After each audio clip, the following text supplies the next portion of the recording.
दो नाम क्यों रखे थे? औरत वाहिद का रोहित कहती थी, वाहिद नाम है मेरा। अच्छा, क्यों मारा उसको? भैया उसको वो गलत थी, जाने क्या क्या गलत थी? अरे धंधा करती थी, दारू पीती थी, गांजा पीती थी। कितने बॉयफ्रेंड थे उसके समय? हाँ? कितने बॉयफ्रेंड थे उसके? अरे अब यही सब करती थी भैया, उल्टा सीधा रखती थी। तुम धर्म परिवर्तन के लिए उसको वोट करते थे? है भाई, धर्म परिवर्तन के वोट क्यों देते? क्या धर्म परिवर्तन के लिए? क्यों, क्या कहते थे? अरे हम तो उसी में चलो भैया। जो वो कहती थी, क्या करती थी, क्या करती थी? दारू पीती थी, धंधा कर दे। कभी कभी किसी कहानी की शुरुआत मौत से नहीं होती बल्कि उस खामोशी से होती है जो मौत से पहले पसरी होती है। कानपुर के रायपुरवा की तंग गलियों में एक ऐसा घर था जहां दरवाजे 4 दिन तक बंद रहे। ना कोई आया ना कोई गया, बस भीतर से आती रही एक अजीब सी बदबू जो धीरे धीरे पूरे मोहल्ले की सांसों में उतरने लगी। लोगों को लगा कोई जानवर मर गया होगा, लेकिन जब दरवाजा खुला तो जो मिला देखने को उसने पूरे शहर की नींद उड़ा दी। बेड के नीचे एक औरत की लाश, चेहरे पर सूख चुका खून और कमरे में बस सिगरेट, शराब और रहस्यों की गंध।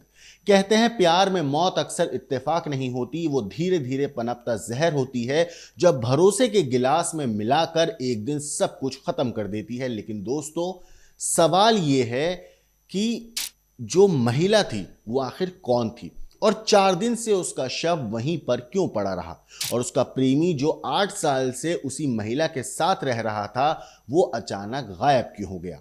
क्या ये एक प्लान मर्डर था या फिर एक पल भर का ऐसा जुनून जिसने मोहब्बत को कत्ल में तब्दील कर दिया।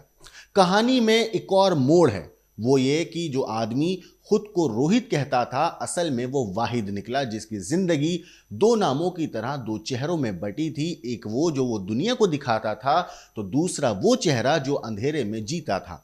पुलिस के सामने जब उसने सिर झुकाया तो उसकी आंखों में कोई डर नहीं था, बस एक थकान थी, जैसे कोई ऐसा सच लेकर आया हो जिससे भागते भागते वो खुद भी टूट गया हो। लेकिन असली सवाल ये नहीं कि किसने मारा, असल सवाल तो ये है कि क्यों मारा।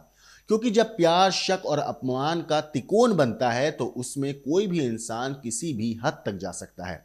धर्म, रिश्ता, वफा और बदनामी के बीच फंसी ये कहानी सिर्फ एक मर्डर केस नहीं बल्कि वो आईना है जिसमें झांक कर कोई भी ये सोच सकता है क्या प्यार वाकई इतना नशे में डूबा हो सकता है कि इंसान अपनी इंसानियत तक को भूल जाए।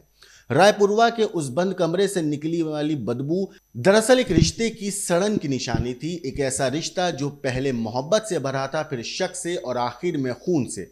अब पुलिस के पास आरोपी है, कबूलनामा भी है, पर जो अब नहीं है वो है सच्चाई की तह तक पहुंचने की हिम्मत। क्योंकि इस कहानी में जो दिखता है वो पूरा सच नहीं, और जो सच है वो किसी ने देखा नहीं है। तो आइए जानते हैं उस रात की पूरी कहानी, वो रात जब प्यार ने इंसानियत को शैतान बना दिया और एक रिश्ता जिसने मोहब्बत से शुरू होकर मौत पर ख़त्म होने की एक अलग ही कहानी, एक अलग ही ताबीर लिख डाली। नमस्कार दोस्तों, कानपुर के रायपुरवा इलाके में हुई महिला की हत्या का राज आखिरकार खुल गया है। 4 दिन से फरार चल रहे महिला का प्रेमी रोहित उर्फ वाहिद खुद थाने पहुंचा और बोला, हाँ मैंने ही मारा उसे। थोड़ी देर से सन्नाटा रहा, पुलिस वाले भी हैरान थे, लेकिन पुलिस ने जब सवाल जवाब शुरू किए तो कहानी किसी फिल्मी जैसी निकल कर आई।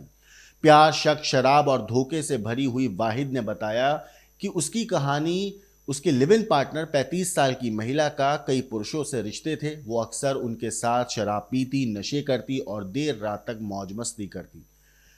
इन सब बातों से वो बुरी तरह परेशान था। वारदात वाली रात दोनों ने घर में बैठकर शराब पी और खाना खाया। बातों बातों में झगड़ा इतना बढ़ गया कि वाहिद ने गुस्से में महिला का गला दबा दिया। जब उसे एहसास हुआ कि वो मर चुकी है तो वो घबरा गया, वहां से भाग गया। 4 दिन बाद शनिवार को रायपुरवा के शक्कर मिल खलवा इलाके में लोगों को एक घर से तेज बदबू आने लगी। दरवाज़ा तोड़कर देखा गया तो बेड के नीचे महिला की लाश मिली। आसपास खून के निशान थे। पड़ोसियों ने पार्षद विकास साहू को खबर दी। पुलिस पहुंची और शव पोस्टमार्टम के लिए भेजा गया।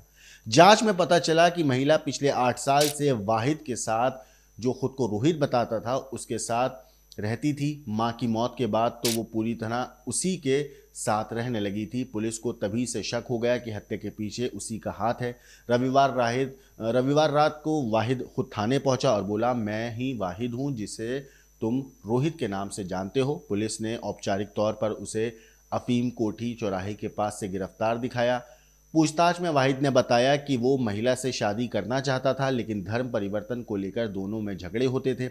उसने कहा, मैं चाहता था कि वो मेरा मजहब अपनाए, पर वो तैयार नहीं थी।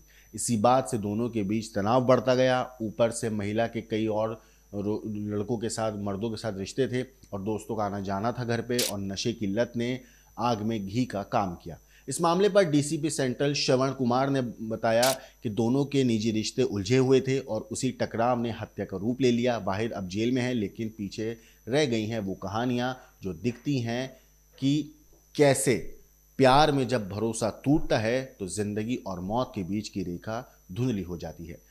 इस पूरी खूनी लव स्टोरी के ऊपर आपकी क्या कुछ राय है, कमेंट करके जरूर बताइएगा। लेकिन देश और दुनिया की बाकी क्राइम की खबरों के लिए देखते रहिए क्राइम टाइम।